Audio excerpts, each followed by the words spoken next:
Fake আইডির বিরুদ্ধে truck ও cover van শ্রমিকদের বিক্ষোভ মিছিল। শুনলেন সংবাদ শিরোনাম, এখন গাজীপুর মহানগর প্রতিনিধির রিপোর্ট। সামাজিক যোগাযোগ মাধ্যম ফেক আইডি দিয়ে গাজীপুর জেলার truck pick up tank lorry drivers union register 1761 শ্রমিকদের বিক্ষোভ মিছিল ও প্রতিবাদ সমাবেশ অনুষ্ঠিত হয়েছে। তাদের দাবি, সত্যের সন্ধানে বিএনপি, মহানগর সত্যের সন্ধানে নীলপাখি এই ফেক আইডি দিয়ে ট্রাক স্ট্যান্ডের শ্রমিকরা চাঁদাবাজি করে মর্মে অপপ্রচার চালানো হচ্ছে। 25শে জুলাই শুক্রবার জুমার নামাজ শেষে Gazipur BRTC truck stand Nagpara Dhaka Tangail মহাসড়কে এই বিক্ষোভ মিছিলে হাজার হাজার শ্রমিক অংশগ্রহণ করেন। এ সময় শ্রমিকদের নেতা সাইফুল বাশার ফিরোজ বলেন, আমরা গত 16 বছরে অনেক আন্দোলন সংগ্রাম করে এই ট্রাক স্ট্যান্ডকে গড়ে তুলেছি। কারো হুমকিতে ও ফেসবুক অপপ্রচারে আমরা ভীত নই। সন্ত্রাসী কর্মকাণ্ড করে শ্রমিকদেরকে হুমকি দিয়ে থামানো যাবে না। পারলে সামনে এসে আমাদের মোকাবেলা করেন। আমরা যদি কোনো অন্যায় কাজের সাথে জড়িত থাকি তাহলে আমাদেরকে ধরিয়ে দিন, নয়তো অপপ্রচার করে সন্ত্রাসী কর্মকাণ্ড করে পার পাওয়া যাবে না। আপনাদের মুখোশ উন্মোচন করব জনগণের মাঝে। আরও উপস্থিত ছিলেন শ্রমিক নেতা সুহেল রানা, নীলু মিয়া, বিল্লাল মিয়া, ফুলচান মিয়া, আর্মি রুবেল, মাসুদ রানা। এলাকাবাসীর পক্ষে ছিলেন মকবুল হোসেন।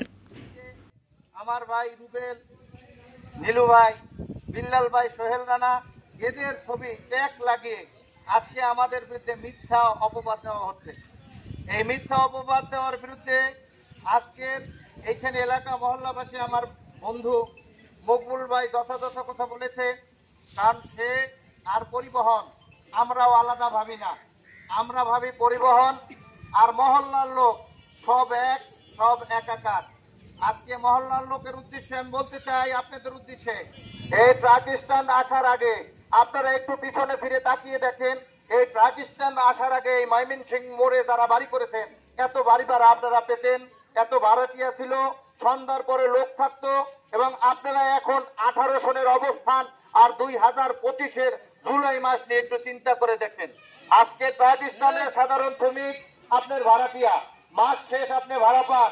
ওই আমার এক চালকের সন্তান স্কুলে পড়ে, এখানে আগের চেয়ে অনেক মানুষ ঘনবসতি বাড়ার কারণে রাত্র দিন সকল সময় দোকান খোলা থাকে।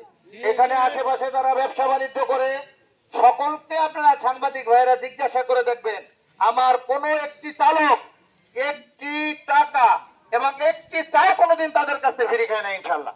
কারণ আমরা যারা নেতৃত্ব দেই, আগে যারা নেতৃত্ব দিয়েছে, ভুল ত্রুটির ঊর্ধ্বে তারা কেউ না, আমরাও কেউ না। কিন্তু আমরা চাই যেখানে আমরা থাকবো ভালোবাসা দিয়ে ভালো মানুষ হিসেবে থাকবো।